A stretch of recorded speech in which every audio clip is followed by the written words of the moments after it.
आज मैं यहाँ के इस प्राकृतिक सौंदर्य को अपने मन में समेटकर अपने साथ ले जा रही हूँ।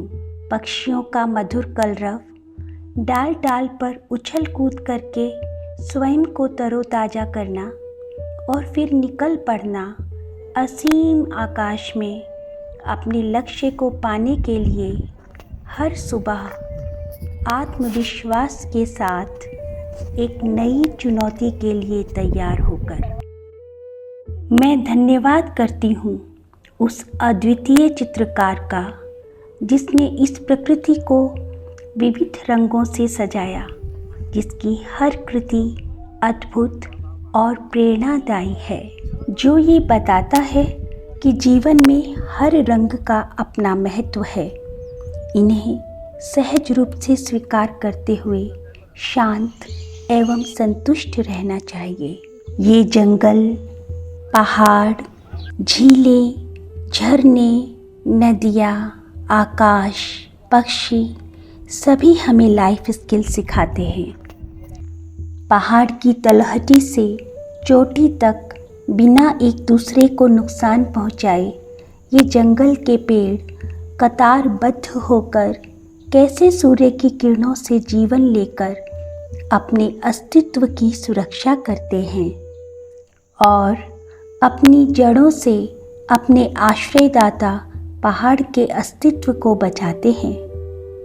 अपने घर में कितनी ही वन्य जीवों को आश्रय देकर उनके अस्तित्व को सुरक्षा प्रदान करते हैं।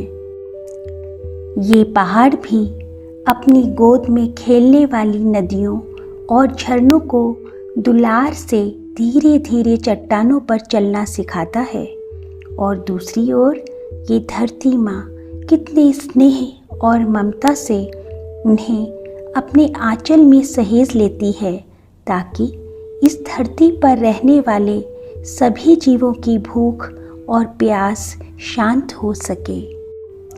किसी को भी बिना आहत किए जीवन की निरंतरता को बनाए रखने का अनवरत प्रयास ही शायद विकास कहलाता है। प्रकृति को अनुशासन पसंद है, किंतु जब हम मानव उसके घर में घुसकर उसके घर के नियमों को तोड़ते हैं, उसे प्रदूषित करते हैं, तो वह प्रतिशोध लेती है। प्रकृति को सात्विकता पसंद है। कृत्रिमता के साथ प्रकृति अधिक समय तक नहीं रह सकती, इसलिए इसकी सरलता को निष्कपटता से जीते, इसकी पवित्रता को कृत्रिमता से भंग ना करें।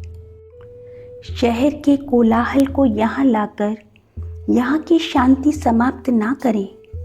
विकास और प्रगति के नाम पर पर्वतों के वस्त्र उतार कर उन्हें व्यवसायिक केंद्रों के आभूषणों से अलंकृत करके उनकी आत्मा को ना झकझोरें।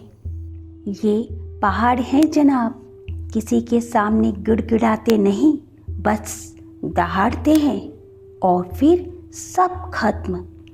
इसलिए इन शांत किंतु शक्तिशाली पहरेदारों से बाहरी आगंतुक सदैव सचेत रहें, इसी में उनकी भलाई है। जटिलता में भी सरलता, विषमता में भी सहजता, इन्हीं जीवन कौशलों को स्वयं में विकसित करने की मुझे आवश्यकता है, समस्त मानव जाति को आवश्यकता है। इसी दौरान मैंने शाम को इन पर्वत श्रृंखलाओं के बीच ढलते हुए सूरज को देखा था और रात को उसी सूर्य के द्वारा प्रदत्त रोशनी से नहाए हुए चांद को उगते देखा था।